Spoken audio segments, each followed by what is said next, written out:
बड़ी खबर के प्रस्तुत करता है doctor ortho Ayurvedic oil and capsule, जोड़ों के दर्द की बेजोड़ दवा। सह प्रायोजक है lab care, IT spares and peripherals. आंदोलन करने का नहीं है शौक, किसान नेता बोले बिना शर्त मांगे माने सरकार तो पीछे हटने को तैयार। राजनीतिक दलों को मंच पर आने से इनकार।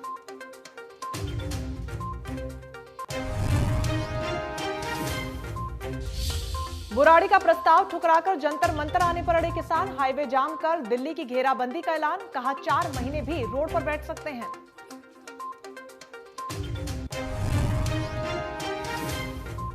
आंदोलन छोड़ बातचीत करे किसान, हम खुले मन से चर्चा के लिए हैं तैयार। केंद्रीय कृषि मंत्री नरेंद्र तोमर ने किसानों को फिर दिलाया MSP का भरोसा।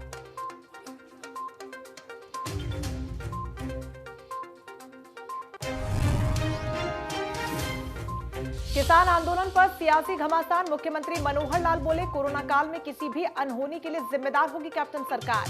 हुड्डा बोले गठबंधन सरकार ने किसानों से किया आतंकियों जैसा व्यवहार।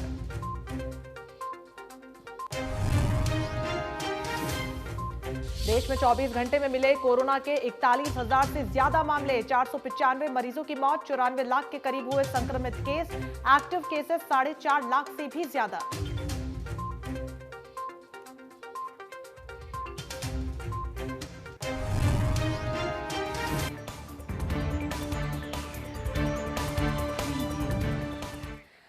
नमस्कार, स्वागत है आपका। मैं हूं आपके साथ रंजना सिंह राठौड़। बुलेटिन की शुरुआत करेंगे फटाफट खबरों के साथ। किसान यूनियन ने प्रेस कॉन्फ्रेंस कर कहा कि सरकार की ओर से बुराड़ी में प्रदर्शन करने का प्रस्ताव हम नामंजूर करते हैं। हम बिना शर्त सरकार से बातचीत करना चाहते हैं। बुराड़ी ओपन जेल की तरह है और वो आंदोलन की जगह नहीं है। किसान यूनियन ने कहा कि हमारे पास पर्याप्त राशन है, 4 महीने तक हम रोड पर बैठ सकते हैं। हमने 2 महीने से ज्यादा सड़कों पर संघर्ष किया। कृषि मंत्री नरेंद्र सिंह तोमर ने कहा कि किसान बातचीत का माहौल बनाएं, हम चर्चा के लिए तैयार हैं। 3 दिसंबर को किसानों को बातचीत के लिए बुलाया गया। बुराड़ी के निरंकारी मैदान में प्रदर्शन के लिए तैयार नहीं किसान, गृह मंत्री अमित शाह के प्रस्ताव को ठुकराया। सिंधु बॉर्डर पर जारी रहेगा धरना। कृषि कानूनों को वापस लेने समेत किसानों ने सरकार के सामने रखी 8 मांगे, दिल्ली की सीमाओं को घेरने की दी चेतावनी। 3 संगठन मिलकर करेंगे मोर्चे का संचालन। किसानों की मांग है कि सरकार तीनों कानून वापस ले, आने वाले दोनों कानून भी पास हो, साथ ही गिरफ्तार किसानों को रिहा करने की भी किसानों की मांग। किसानों ने तेल की कीमतों पर भी नियंत्रण करने की मांग उठाई, साथ ही राज्यों को उनके हक वापस लौटाने के लिए भी सरकार ने अपनी मांग रखी। किसानों ने दिल्ली में अपना डेरा जमा लिया। किसान जयपुर दिल्ली हाईवे को आने वाले दिनों में प्रभावित करने का फैसला ले चुके हैं। किसानों ने कहा कि कई हाईवे बाधित किए जाएंगे। कैप्टन अमरिंदर द्वारा की गई टिप्पणी पर मुख्यमंत्री मनोहर लाल ने कहा कि किसी भी राज्य के मुख्यमंत्री द्वारा ऐसी टिप्पणी नहीं की जानी चाहिए और कैप्टन अमरिंदर ने बहुत ही ऊंची भाषा का इस्तेमाल किया। सोशल मीडिया पर भी लोग उन्हें करारा जवाब देते हुए नजर आ रहे हैं। एक मुख्यमंत्री दूसरे मुख्यमंत्री के लिए ऐसी भाषा का इस्तेमाल करे, ये उचित नहीं है। सीएम ने कहा कि मैं कभी भी ऐसी भाषा का प्रयोग नहीं करता। किसानों पर पानी की बौछारें और आंसू गैस के गोले छोड़े जाने पर सीएम ने कहा कि उनको वो फोर्स नहीं मानते बल्कि एक अवरोधक मानते हैं। उन्होंने कहा कि कोरोना काल को देखते हुए किसानों को रोकने का फैसला लिया गया था और इसीलिए किसानों को रोकने की कोशिश की गई थी। कृषि कानूनों के खिलाफ गाजियाबाद दिल्ली बॉर्डर पर प्रदर्शन जारी। भारतीय किसान यूनियन के प्रवक्ता राकेश टिकैत ने कहा कि प्रदर्शन तो रामलीला मैदान में होता है, हमें निरंकारी मैदान क्यों भेजा जा रहा है, जो कि एक निजी संस्था है। इस बीच किसानों ने शनिवार की रात सिंधु बॉर्डर पर गुजारी। सिंधु बॉर्डर पर सुरक्षा के कड़े इंतजाम, यहां पर बड़ी तादाद में सुरक्षा बलों की तैनाती। हरियाणा स्वास्थ्य विभाग ने सिंधु बॉर्डर पर किसानों की सुविधा के लिए डॉक्टरों की टीम भेजी ताकि उन्हें परेशानी न हो। स्वास्थ्य विभाग की 1 दर्जन एम्बुलेंस और डॉक्टरों की टीम सिंधु बॉर्डर पर तैनात की गई। सिंधु बॉर्डर पर धरना दे रहे किसानों के उपचार के लिए डॉक्टर्स यहां पर पहुंचे हैं। किसानों के आंदोलन को लेकर कृषि मंत्री जेपी दलाल ने कहा कि दिल्ली कूच कर रहे किसान नहीं, कांग्रेस के कार्यकर्ता हैं। ये पंजाब कांग्रेस का एक प्रायोजित कार्यक्रम है। जेपी दलाल ने पंजाब पर हमेशा से हरियाणा के खिलाफ भेदभावपूर्ण रवैया अपनाने का आरोप लगाया। जेपी दलाल ने भिवानी में अपने आवास पर जनता दरबार लगाकर लोगों की समस्याएं सुनी। पंजाब के सीएम के बीच बड़ी तल्खी को लेकर जेपी दलाल ने कहा कि पंजाब के सीएम को इतना अहम नहीं करना चाहिए। पंजाब ने अपने किसानों को बर्बाद करके रख दिया। यही वजह है कि पंजाब का किसान खाद के लिए हरियाणा का रुख कर रहा है। जेपी दलाल का कहना है कि कृषि कानूनों को हरियाणा समेत पूरे देश के किसान समझ चुके हैं। कृषि कानून लागू होने के बाद देश में जहां भी बड़े चुनाव हुए वहां पर लोगों ने बीजेपी को चुना। भवानीखेड़ा में आयोजित पिछड़ा वर्ग सम्मेलन को मुख्यमंत्री ने किया संबोधित। कहा, बीजेपी सरकार ने बिना खर्ची पर्ची के दी नौकरी। पंचायती राज चुनाव में पिछड़ा वर्ग को सरकार ने दिया हक। सीएम मनोहर लाल ने आरक्षण पर बोलते हुए कहा कि आरक्षण किसी का भी शौक नहीं है। उन्होंने कहा कि आरक्षण जरूरी है और उसे पूरा किया जाएगा। सीएम मनोहर लाल ने कहा कि हम बच्चों की शिक्षा को लेकर काम कर रहे हैं। इस वर्ग में बच्चों की शिक्षा के लिए कोशिश की जा रही है। उन्होंने कहा कि अच्छी शिक्षा पाने वाले छात्र भविष्य में अच्छा करते हैं।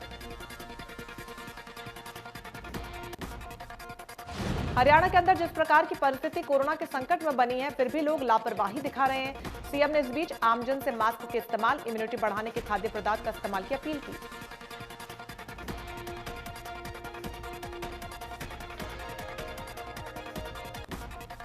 पूर्व मुख्यमंत्री भूपेंद्र सिंह हुड्डा ने कहा कि बीजेपी सरकार किसान विरोधी सरकार है। उन्होंने कहा कि मुख्यमंत्री को किसानों से बातचीत करनी चाहिए। भूपेंद्र सिंह हुड्डा ने कहा कि सरकार किसानों को रोकने के लिए गड्ढे खुदवाई जा रही है, वाटर कैनन का इस्तेमाल कर रही है। सरकार का काम गड्ढे भरवाना का है, न कि खुदवाने का। भूपेंद्र सिंह हुड्डा ने जेजेपी पर हमला बोलते हुए कहा कि अगर जेजेपी किसान हितैषी है तो उन्हें सरकार से बाहर आ जाना चाहिए। गठबंधन सरकार की किसान विरोधी पोल खुल चुकी है। खेल मंत्री संदीप सिंह ने किसान आंदोलन पर बोलते हुए कहा कि कांग्रेस ने किसानों के कंधे पर रखकर बंदूक चलाने का काम किया। कांग्रेस को यह याद नहीं कि उसके शासनकाल में कितने किसानों ने आत्महत्या की। संदीप सिंह ने कहा कि प्रधानमंत्री नरेंद्र मोदी किसानों को इस गुलामी के जाल से बाहर निकालने की कोशिश कर रहे हैं, तो कांग्रेस को यह रास नहीं आ रहा। चरखी दादरी के वाल्मीकि चौक पर ओवरलोड ट्रक ने बाउंड्री वॉल पर टक्कर मार दी। लोगों ने पार्षद से ट्रक चालक के खिलाफ कार्रवाई की मांग की। गुरुग्राम के सेक्टर 7 एक्सटेंशन में बदहाल हो रहे अयोध्या पार्क को एक आवास संस्था ने गोद लेकर उसकी काया बदल दी। स्थानीय लोगों के अनुरोध पर टीम ने छोटे छोटे बच्चों के साथ मिलकर पार्क में साफ सफाई के अलावा जलभराव की समस्या का भी समाधान किया।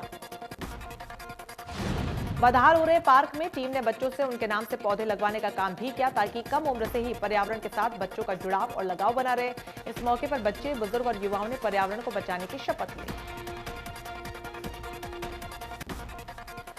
हरियाणा के कैबिनेट मंत्री मूलचंद शर्मा ने सेक्टर 2 की सड़कों का निरीक्षण किया। कैबिनेट मंत्री ने टूटी हुई सड़कों को जल्द बनवाने की घोषणा करते हुए कहा कि टूटी हुई सड़कों का निर्माण कार्य 1 महीने के अंदर शुरू हो जाएगा। कैबिनेट मंत्री मूलचंद शर्मा ने पिछड़ा वर्ग के कार्यक्रम में शिरकत की। ये कार्यक्रम ऊंचा गांव के सामुदायिक भवन में आयोजित किया गया। मूलचंद शर्मा ने मुख्यमंत्री का ओबीसी समाज को आरक्षण देने के लिए धन्यवाद किया।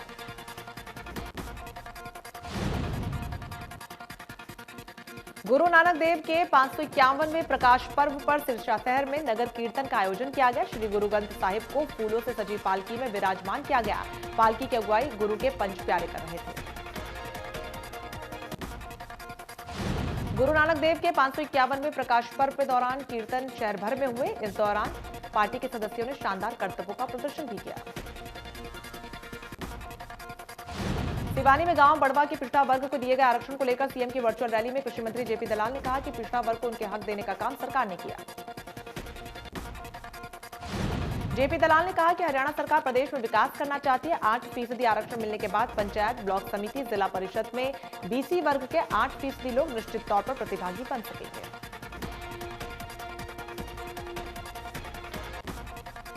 पलवल के गांव कारना में 20 वर्षीय युवक की गोली मारकर हत्या करने वाले 4 आरोपियों में से 3 आरोपियों को पुलिस ने गिरफ्तार कर लिया। युवक को गोली मारकर आरोपियों ने उसका शव कुएं में डाल दिया था।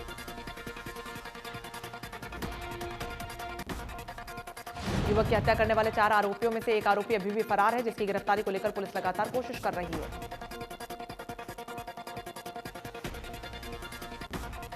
किसान आंदोलनों की वजह से गोहाना की सब्जी मंडी में आने वाली सब्जियों और फलों पर रोक लग गई है। इस रोक की वजह से मंडी में फल और सब्जियों के दाम बढ़ने लगे हैं। किसान आंदोलन की वजह से मंडी में पूर्ण रूप से फल और सब्जियों के न पहुंचने से आलू और सेब के दामों में भारी बढ़ोतरी देखी गई। आशंका जताई जा रही है कि ऐसा ही चलता रहा तो महंगाई का असर आम लोगों की जेबों पर पड़ेगा। किसान आंदोलन को लेकर खाप प्रधानों की मीटिंग हुई, जिसमें किसानों को समर्थन देने पर चर्चा हुई। किसानों को नैतिक तौर पर सहयोग करने की बात हुई। भिवानी के विधायक घनश्याम सर्राफ ने कहा कि समाज के अंतिम व्यक्ति तक लाभ पहुंचाने के उद्देश्य से हरियाणा सरकार कार्य कर रही है। समाज के सभी वर्गों को आगे लेकर बढ़ने का काम किया जा रहा है। उन्होंने कहा कि आज समाज के हर वर्ग को साथ लेकर चलने की जरूरत है, तभी देश की वास्तविक उन्नति हो पाएगी। उन्होंने कहा कि मुख्यमंत्री से मिलकर पंचायती राज के साथ ही नगर परिषद में भी पिछड़ा वर्ग के लिए 8% आरक्षण लागू करने की मांग करेंगे। 3 कृषि कानूनों के विरोध में किसानों का पक्का मोर्चा का धरना शहीद भगत सिंह स्टेडियम के गेट पर रविवार को 54वें दिन भी जारी रहा। किसानों ने केंद्र और प्रदेश सरकार के खिलाफ जमकर नारेबाजी की। प्रदर्शनकारियों ने कहा कि किसान नेताओं को गिरफ्तार करने के बावजूद भी सरकार किसानों को दिल्ली कूच से रोक रही है। अब बेवजह के दावे कर सरकार वर्ग लाने का प्रयास कर रही है, जिसमें सफल नहीं है। उन्होंने कहा कि कृषि कानून रद्द हो, एमएसपी पर फसल का एक एक दाना खरीद की गारंटी हो, समय पर भुगतान न करने पर पूरी फसल न खरीदने वालों को सजा का प्रावधान मिले। प्रधानमंत्री ने मन की बात में कैथल के गांव फर्श माजरा से किसान वीरेंद्र यादव की तारीफ की। दरअसल वीरेंद्र ने पराली से 2 साल में 1.5 करोड़ रुपए का काम किया, 200 युवाओं को रोजगार दिया। वीरेंद्र ने पराली प्रबंधन को कारोबार का रूप दिया। महज 2 सीजन में 50 लाख रुपए की कमाई कर डाली। ऑस्ट्रेलिया से वापस आकर शुरू की खेती।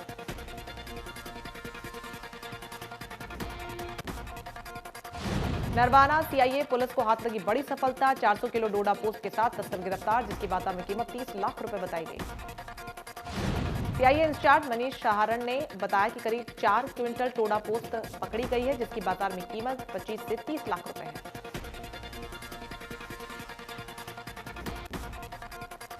चरखी दादरी में अंतर्राष्ट्रीय कबड्डी खिलाड़ी प्रियंका नौकरी न मिलने से मायूस है। प्रियंका का सपना है कि वो गरीब परिवार की लड़कियों को आगे बढ़ाए।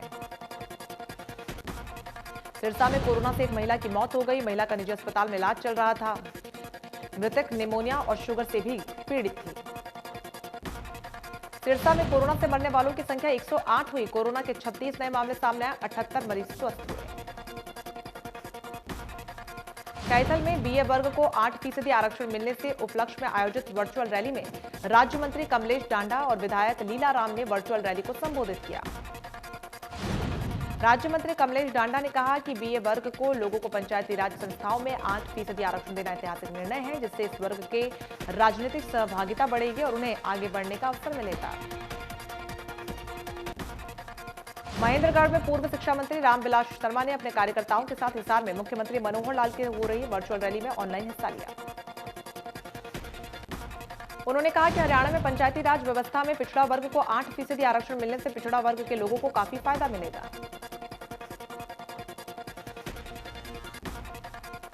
पंचकुला में कोरोना के 64 नए मरीज मिले। सीएमओ जसजीत कौर ने बताया कि इन मरीजों में कुछ मरीज वो भी शामिल हैं।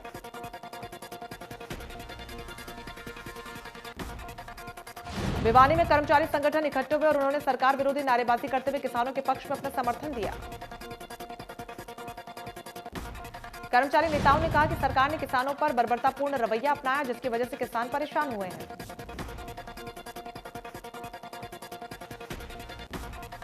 भिवानी में कोरोना का कहर। रोहनाथ निवासी महिला समेत 2 लोगों की कोरोना से गई जान। 80 साल बताई जा रही है महिला की उम्र। कृष्ण कॉलोनी निवासी व्यक्ति की भी कोरोना के चलते हो गई मौत। करनाल के रामनगर में 33 केवी पावर हाउस के ट्रांसफार्मर में अचानक आग लग गई। जिस समय पावर हाउस में ट्रांसफार्मर में आग लगी, उस समय कर्मचारी वहां पर मौजूद थे। सभी को बाहर सुरक्षित निकाला गया। घटना की जानकारी मिलते ही फायर ब्रिगेड की 2 से 3 गाड़ियां मौके पर पहुंची। पुलिस भी मौका वारदात पर पहुंची। शुरुआती जांच में आग लगने का कारण शॉर्ट सर्किट बताया जा रहा है। जांच के बाद पावर हाउस में आग लगने के कारणों का पता चल सकेगा। ऑस्ट्रेलिया ने लगातार दूसरा मैच जीतकर 3 मैचों की वनडे सीरीज में 2-0 की अजय बढ़त हासिल कर ली। सीरीज का आखिरी मैच 2 दिसंबर को कैनबरा में खेला जाएगा। 390 रनों के बड़े लक्ष्य का पीछा करने उतरी विराट ब्रिगेड निर्धारित 50 ओवरों में 9 विकेट के नुकसान पर 338 रन ही बना सकी और मेजबानों ने यह मैच 51 रनों से जीत लिया। प्रधानमंत्री नरेंद्र मोदी 30 नवंबर को अपने संसदीय क्षेत्र वाराणसी का दौरा करेंगे। देव दीपावली के मौके पर पीएम मोदी वाराणसी को कई परियोजनाओं की सौगात देंगे। वाराणसी दौरे के मौके पर पीएम मोदी राष्ट्रीय राजमार्ग 19 के हंडिया राज तालाब की 6 लेन चौड़ीकरण परियोजनाओं को राष्ट्र के नाम समर्पित करेंगे। 72 किलोमीटर लंबी सड़क को 6 लेन में तब्दील किया गया है। पीएम मोदी वाराणसी में देव दीपावली पर्व के कार्यक्रम में भी शामिल होंगे। वो काशी विश्वनाथ मंदिर के कॉरिडोर प्रोजेक्ट का जायजा लेंगे। सरनाथ पुरातत्व के स्थल का भी जायजा लेंगे, जहां पर लाइट एंड साउंड शो का आनंद उठाएंगे।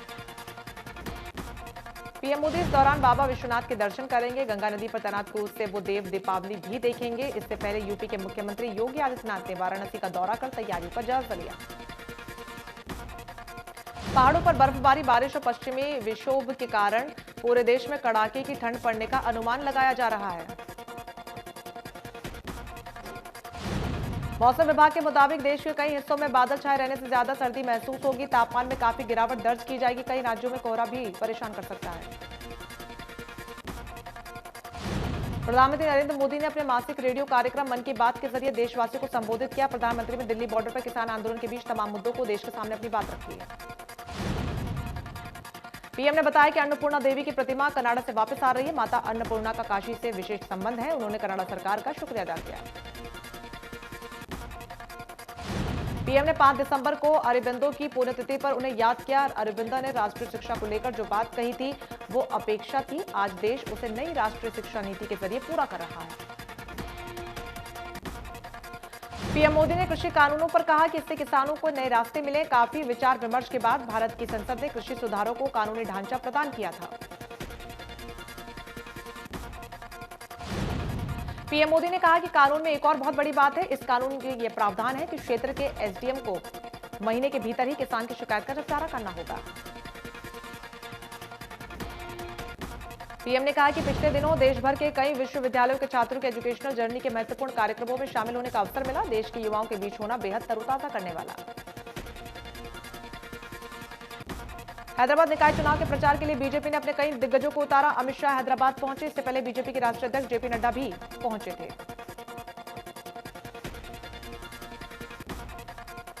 देश में 24 घंटे में 41,000 से ज्यादा मामले आए सामने। 53,51,000 से ज्यादा टोटल केस, 4 लाख के करीब एक्टिव केस। प्रदेश में कोरोना के 1,967 केस आए सामने। 24 घंटे में 30 लोगों की कोरोना से हुई मौत। दिल्ली में 24 घंटे में 4,998 नए मामले, 36,000 से ज्यादा केस एक्टिव।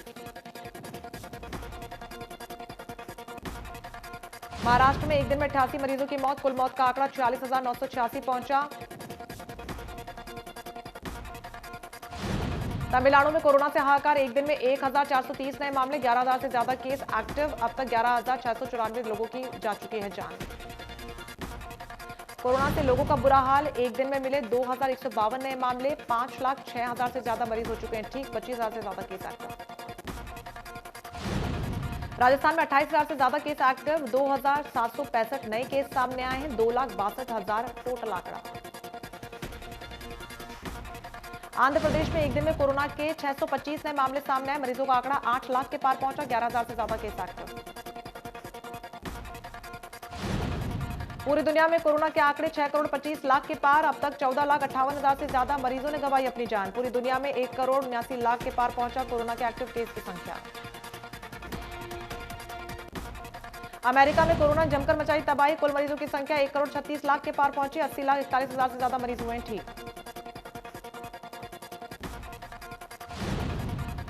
कोरोना के मामले पूरी दुनिया में तीसरे नंबर पर ब्राजील। 1 लाख से ज्यादा मरीजों की कोरोना के चलते जा चुकी है जान। रूस में कोरोना की लगातार बढ़ रही संख्या। कुल मरीजों का आंकड़ा 22 लाख के पार। 64,000 से ज्यादा केस एक्टिव।